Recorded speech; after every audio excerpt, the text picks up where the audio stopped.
Welcome to part 3. The previous parts were about how to create a space, and then why is it important to insert parts of yourself into the class. In part 3, I want to go through a list of tips and procedures that I have really felt were helpful in supporting students and emphasize or put the focus towards positive choices.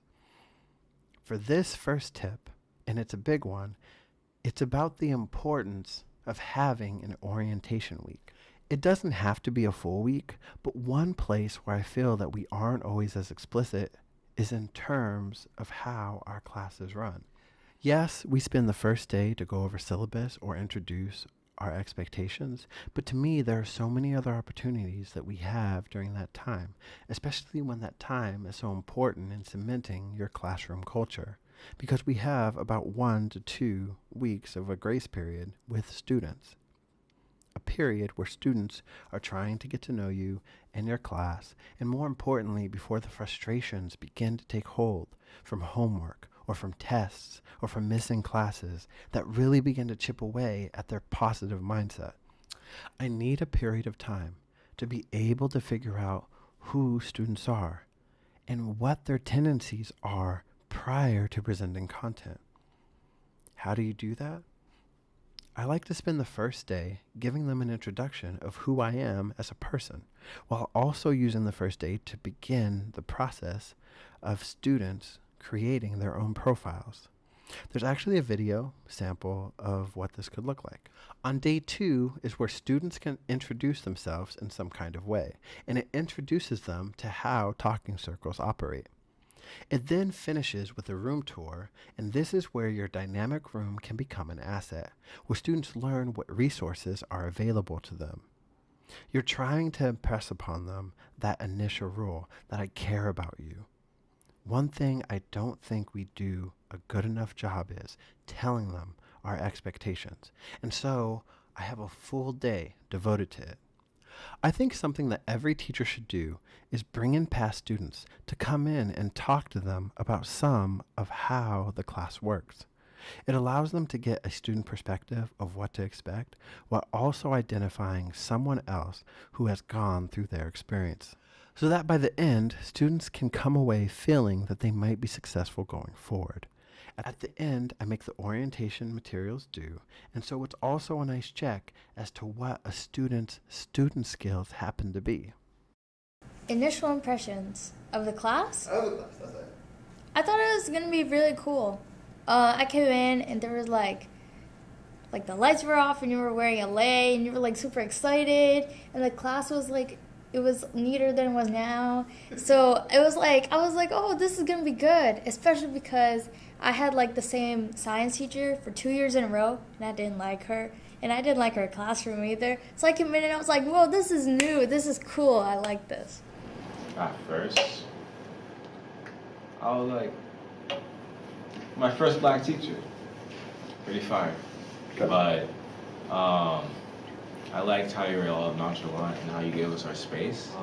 And initially, after the first day, I think I did think I was like, hey, he seems really chill, as if like it's gonna be like a class where I can be comfortable and just like it just seems that like you're really accepting of students and what they have to bring. So that I like really like that. Let's talk about student profiles. It is of the utmost importance to know who your students are on a personal level. I've never had a problem with a student because of their lack of ability to cognitively learn content. That I needed to know who they were and to understand their home life in order to effectively support their school life. On the first day, students fill out students' questionnaires and is given 2 important extra credit opportunities. For them to create an About Me slide to tell me about them in the same way that I told them about me. And then a parent assignment. I'm a strong believer that students know themselves, and the people who know them even better are their parents or guardians. By doing so, you open up a channel to their home and get to see a preview for how active you need to be to make that connection. They create SMART goals for your class, or the year, or life. At the end, they're creating profiles for you, even if they're not explicitly told to do so. One thing I started to do is as I created these profiles, every student should have an academic goal and a social, emotional goal. Not everyone's win is to get an A. And there are some high-performing students even who need help in their personal development.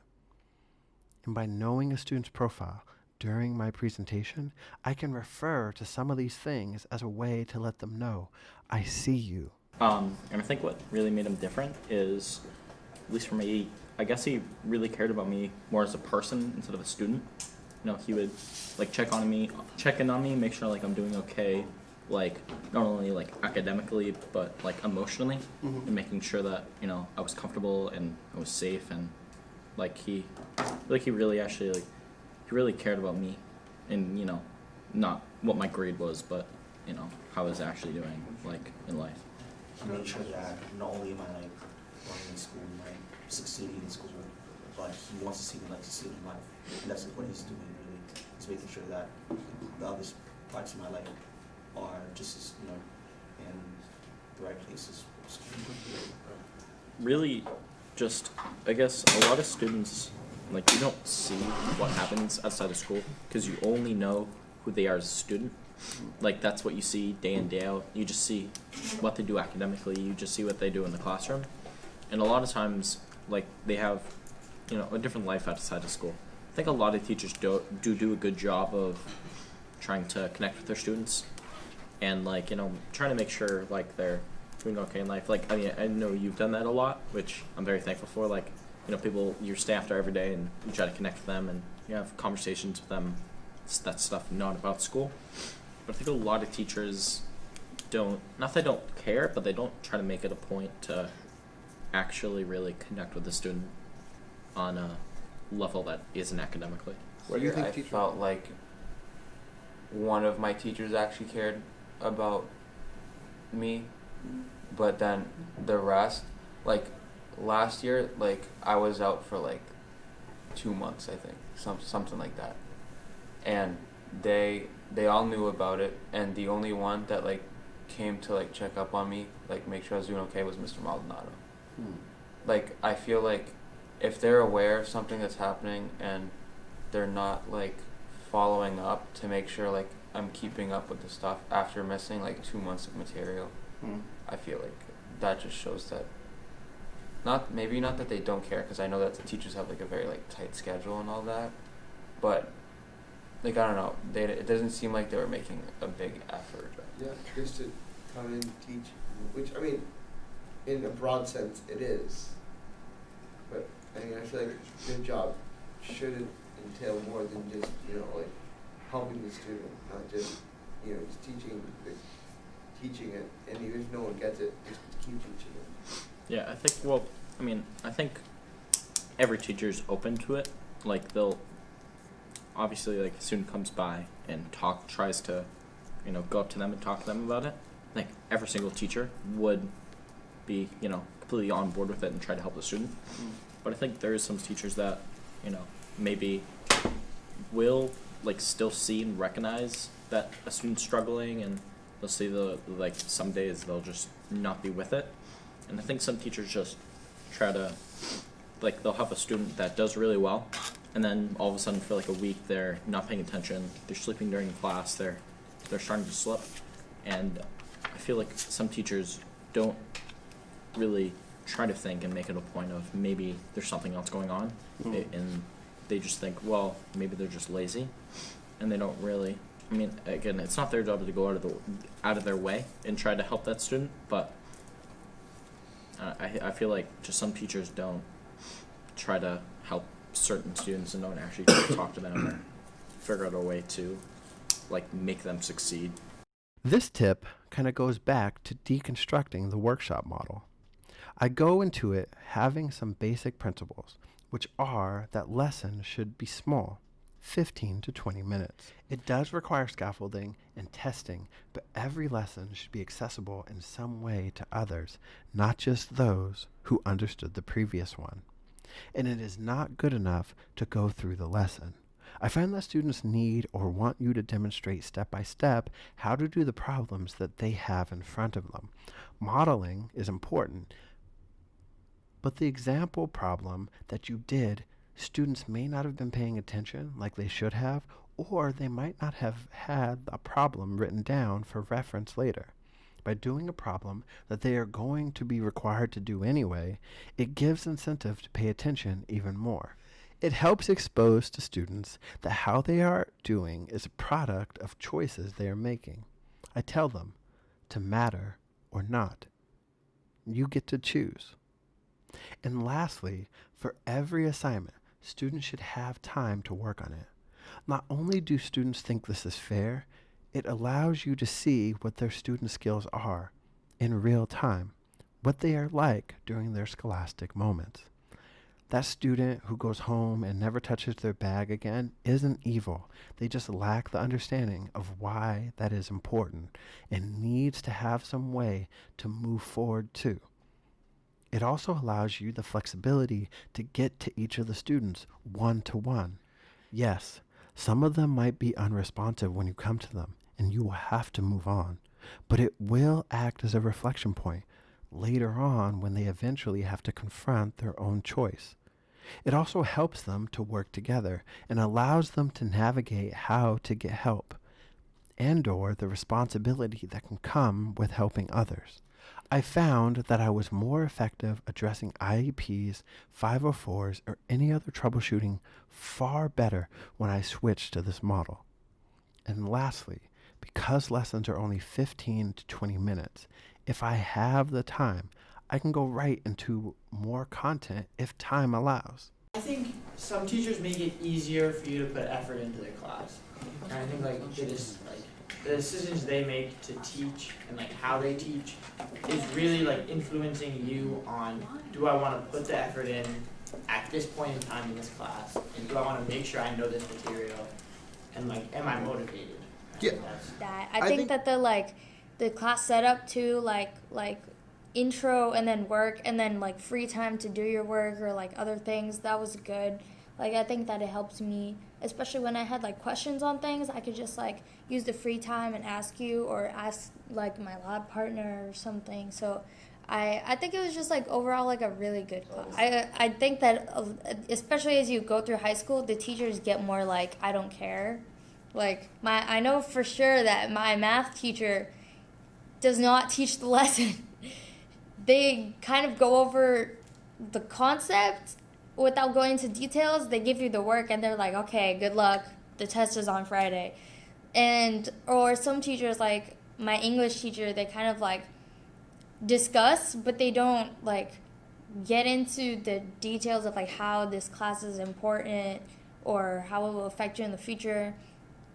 And a lot of class environments are not like this, welcoming or friendly or inspiring or helpful. So this class was definitely very inspiring and educational and comfortable, and also just learning was a lot easier in this class. I think going through the work in class is one thing because it takes you through the process, but then if you get lost afterwards, you help. You're okay, here's the slow step by step, because there are a lot of teachers that they kind of show you how to do it and then they're okay, good luck.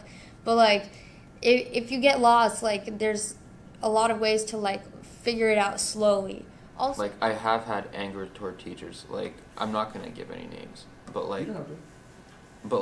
they would just do literally the same thing over and over again, and it was there was basically no group work the entire year. It was just pages, do pages whatever in the textbook, and I just didn't want to be in that class at all. I was just so bored, and I was I could be doing so much better things with my time. If you add up all the time that I'm teaching, I don't feel like it takes up a third of the class. I feel like I learn more in your class than I do in any other class. Yeah. Because it's you get to understand it. But with other teachers, they're just okay, you need to learn this, and then tomorrow you're going to have something completely different so that we can fit it by the end of the year. Once again, I teach like a third of this class. Not even that long even. You teach, you have the pages in the packet, and then we apply what we learned like in the packet, and if we need help, you're there to help. Some teachers aren't like that. Yeah, it's like you do most of the work.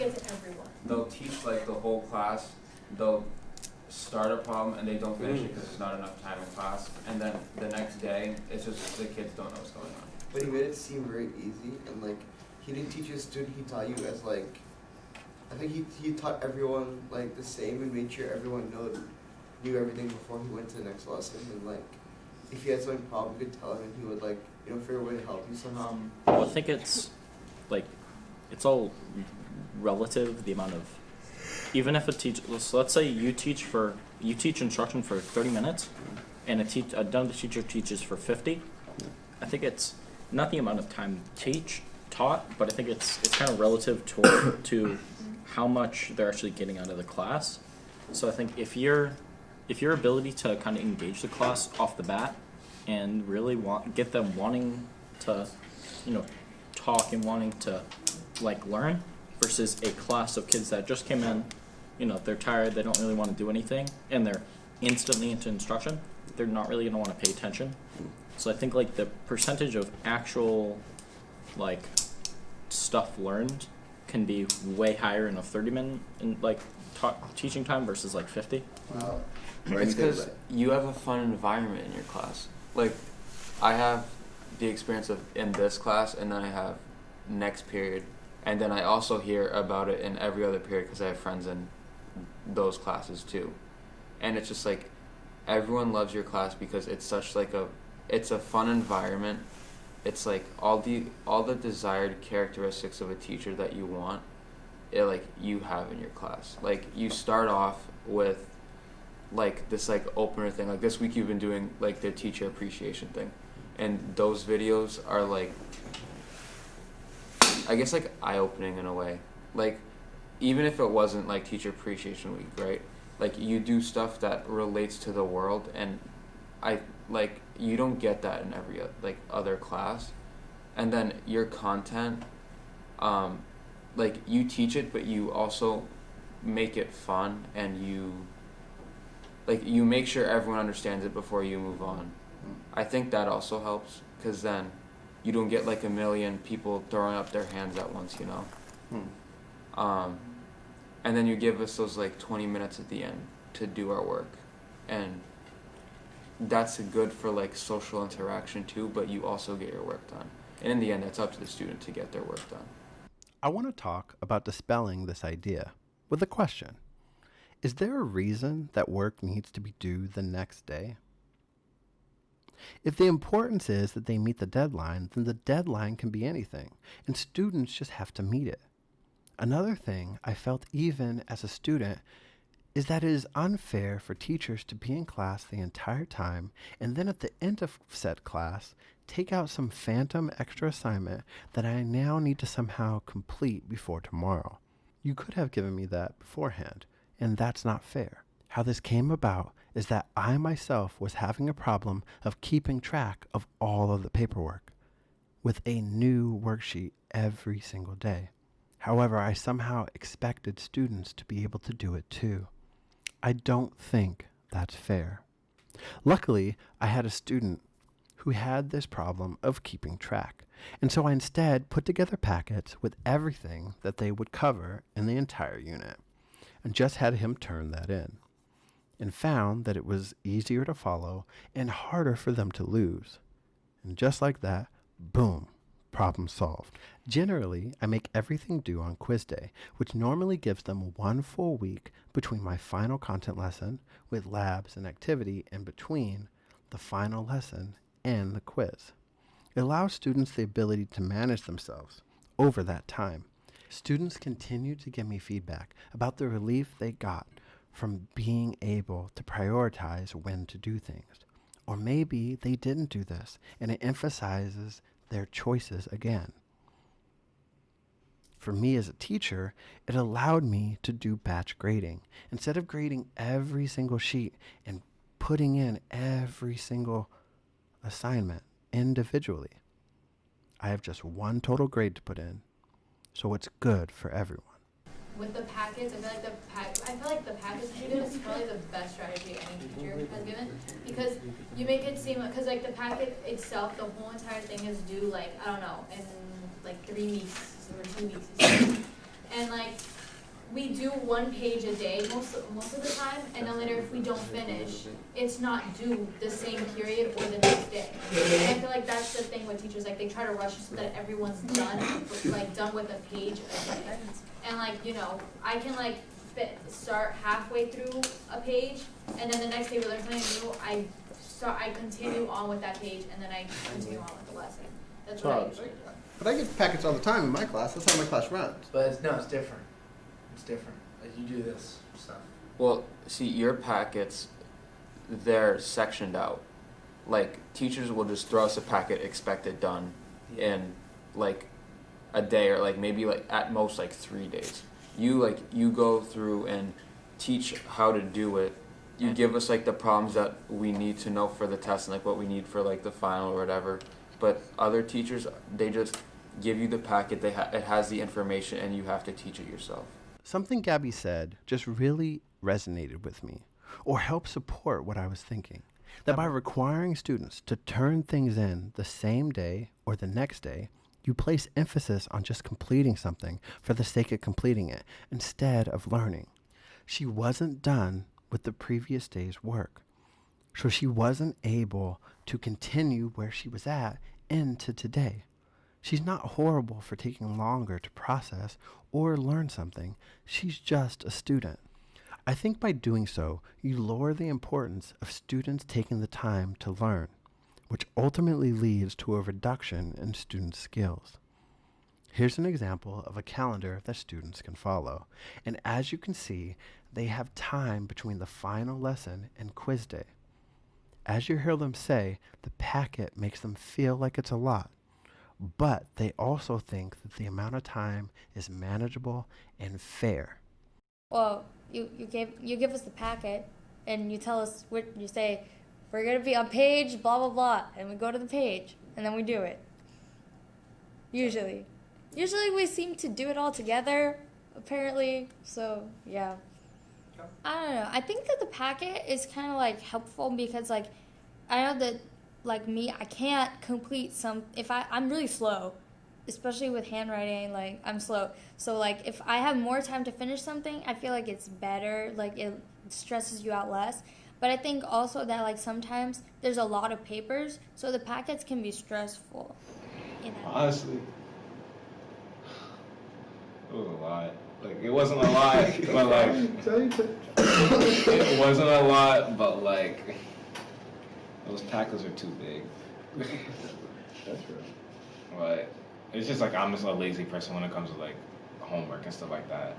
I rarely do it, so like, I don't know. I still have good grades, don't worry, I have good grades, but it's just not like. So like, if you think like homework every day is a lot, then it's a lot. But like, it's only like 10, 15, 20 minutes every day. Yeah. That you're gonna spend on it. But the thing is, like, it's in a packet. That's each of these like different, but it's broken into like several different things in a packet. So if you're not like going to the packet every single day, you're not gonna get that done, and then it's just gonna pile up to just not just 10, 15 minutes, but just a whole bunch of those that you haven't done at all.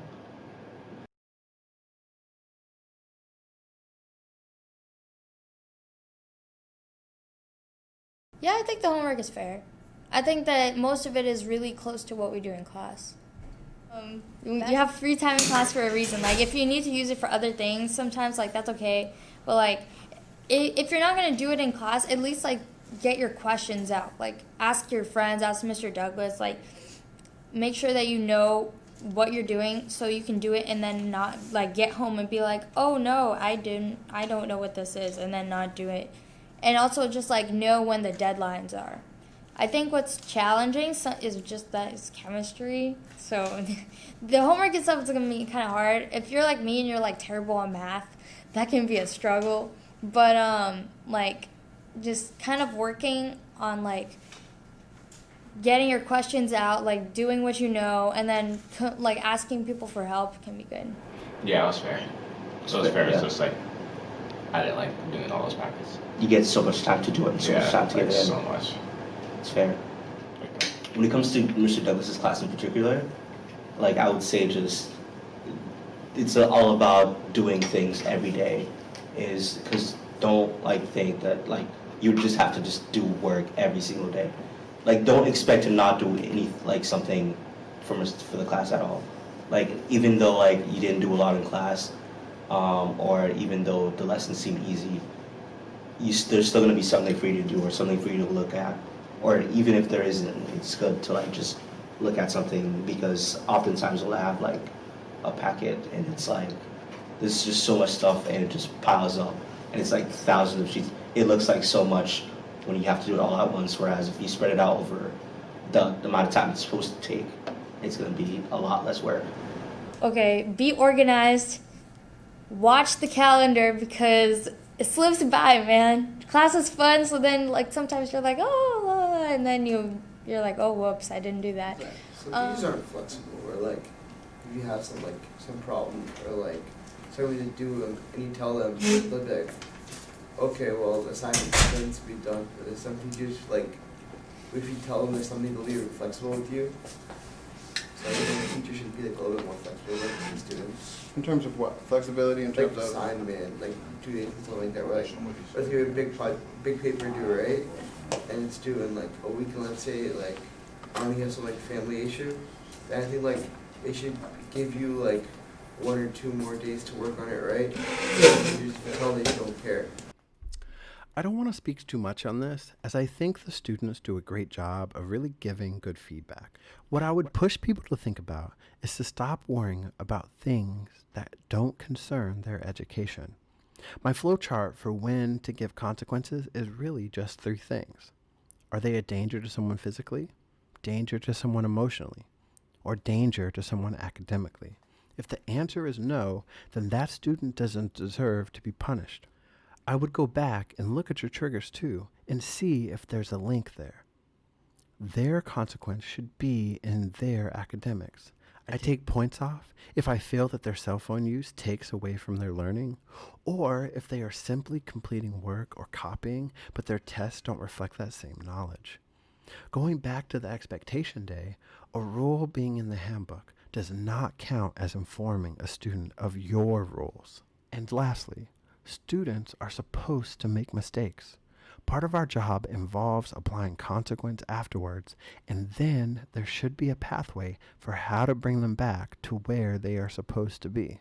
I feel like the student needs to know what they're being like punished for, and it's like not like necessarily like okay, like I agree I should get punished, like that's never gonna happen, but like this as long as they understand that they did something wrong. And sometimes like I'll feel like if I like tap someone next to me in a class and I'm like ask them like a quick question and then go back to my work and then like I get told to like stay after the class, then like that's just a waste of my time. Like I didn't do anything that was like I didn't like disrespect you or anything. If that's how they feel, then we can talk about it. But I don't want to be like punished for something that I don't like agree with you on. Like if I don't like agree with you that I did something wrong, then there's no point in punishment. Then it just feels like you're being attacked.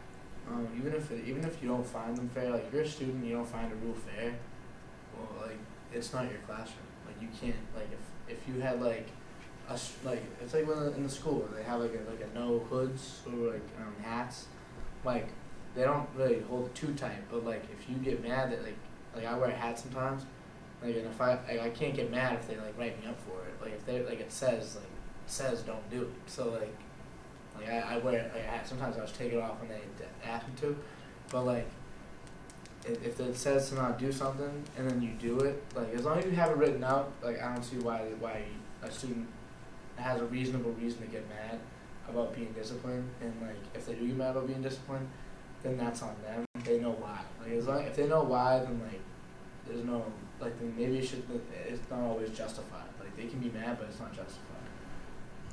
Do you think that teachers do enough or spend enough time like telling you their expectations? No.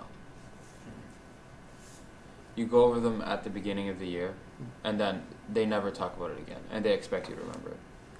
and like every teacher does on the first day. Okay. Yeah. And like, not that that's like a bad thing. I expect a teacher to do that, but like, then if they say like some weird, if they say like if they have like a rule against chewing gum, I'm chewing gum right now, but like if they have a rule against that, and then like in 6 months I chew gum for the first time, and they're like, oh, strict no gum policy, like that makes no sense. Like every single time someone does like a little thing, like, you can't just like like, oh, spit your gum out. I'm like, okay. Like you can't be like, oh, like stay after class now for this amount of time. Yeah. Like that makes no sense. And so you think that that's unfair? Yeah. Like if you get like it's like a reminder of the rule. It's like if I walk in chewing gum, they're like, spit it out, no gum in class, and I'll be like, okay, yeah, forgot, my bad. I'll spit out the gum. Like that same example, like how is a student supposed to remember that like 6 months into school that they're not supposed to chew gum? Yeah. Like I agree, like you do need some like wiggle room. Like for me, like the chewing gum or whatever, like how is that hurting the teacher? Like why would you write someone up over that? I don't see why they would do that. But I understand it's a rule and all that. But if you're gonna write them up for something you haven't really been enforcing, then I don't see why it's like it should be like that, like dramatic or drastic. The teacher shouldn't automatically write you up because they don't know why you did that. Like you need to see eye to eye first before they can like do something about it. Their education. Another thing, and you do this, is you treat the kids not like you're their authority. You show that you want to help, and there's teachers who I think have this authoritative, like they want to be. I don't know how to say this. Power hungry. They're like they want. I don't know about power hungry. I think they just like they make it clear that they're the authority and you have to listen to them. I feel like it ties back in with like how they like run the class in a way. Like some kids get annoyed that they're not getting the word's not attention, like I guess like the help that they need because the teacher's all caught up doing their own thing or whatever. I feel like it doesn't like just come all at once. It builds up over time, I think. I think it's extremely important for you to show the students the data that you are seeing, especially in terms of performance. I think it emphasizes positive practices and what you want to see, and goes back to the basics. That students deserve praise for positive habits. It's also a practice formed in a completely positive light and motivates students to get their names on the board. It also allows struggling students to set goals. If you see someone's name up there that you normally wouldn't, then maybe I could be next. It also fights against the notion, which I hear a lot from students in regards to other classes, not to target them, but especially in math, that nobody knows it, Mr. Douglas. I mean, no one does. And more importantly, if modeling is an important part of learning, it helps identify strong students who you can get help from that they can partner with during their 10 to 15 minutes of class time. If collaboration is the key to success, why is that not an integral part of what we do? What I do is show students the class averages. Classes don't exist in isolation. They have friends in other classes too. And if there is something happening in this specific class that is affecting performance, students need to see that.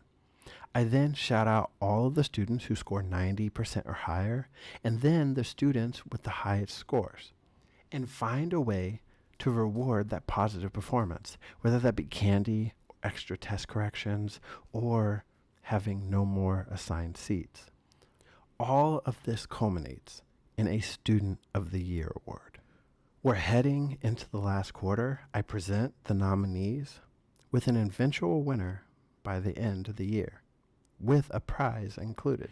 The last thing I want to give voice to is the empowering nature of introducing photography or some other documentation method in your class. I found that for most people, photography is an important part of the human experience. I remember when it first started by accident when I brought one of my cameras to school and a student just started taking pictures in the middle of class. I felt like my class had come alive a bit, and the student who was normally unfocused somehow became more engaged. You would think that taking pictures would take a long time or be a big distraction, but really pictures only take 1 or 2 seconds. And when you take a picture of someone else, it connects you in a way. And guess who I'm going to work with during my 10 to 15 minutes of free time? 100% of all of the pictures in this presentation and some of the other things linked here were all taken by students. It opens up the possibility of videography opportunities and student roles as well. I learned while working at charter schools that you can learn a lot from you watching a class that you taught, and it makes students more comfortable when this kind of practice is put in place. At the end of the year, it also gives you a celebratory slideshow and book to capture the community that you've made throughout the year. Now, I know that some admin will talk to me about liability, but I would like for them to consider the possible community win and growth that can be had when done correctly. Before I close, I wanted this slide or idea to exist somewhere. It's something that my mentor and program director of the education program that I run said once. Dr. Adrian Mims once said that one major lesson he's learned over his time in education is that efforts to make students of color comfortable in schools will make some educators uncomfortable. Feel free to pause the video for some questions to follow or consider. It's something that I really do think is important. In closing, I hope that you were able to find some helpful things to take away from this or question to help yourself grow and your pedagogy as well, with questions about how do I transform my class environment to put students in a more comfortable place? Or how does understanding my own triggers help me understand my role in student behaviors? How do I put more humanity into my class and allow students to be more flexible, but still hold education standards to a high level? And a big, big push to look at students as the experts of what works and what doesn't, where you have the opportunity to learn from them. The best relationship I've ever had in anything is when the learning goes both ways. And I also hope that this video stands as a tribute to an amazing group of students who taught me so much and for their willingness to help add to the conversation. My colleague once asked if I knew of a PD that they could bring into school and speak to them. To that I say, yes. Yes, I do. I get sent a new batch of experts every single year. Maybe, just maybe, we could put together a PD based around them somehow. The quote thing, I really like that. Also, like, the jar and asking questions, writing it down. Like, I feel like I got to know myself a little bit more. I learned a lot of science, which is important because I don't know science. I learned like lots of not chemistry things, but also a lot of chemistry things. I think it was a very overall educational class, and like learning how to work with people, learning how to do labs, learning about chemistry, learning about current events and movies that I had never heard of, and it was just a lot of things. Like you're surprised, you know. You learn more than you think. Honestly, about chemistry, I'm not gonna remember anything at all. But I learned like life lessons and how to be like grateful, like basically for like anything, receiving anything, giving, always give back. whatever you get, just cherish it. That's pretty much it, just life. Oh, one more thing.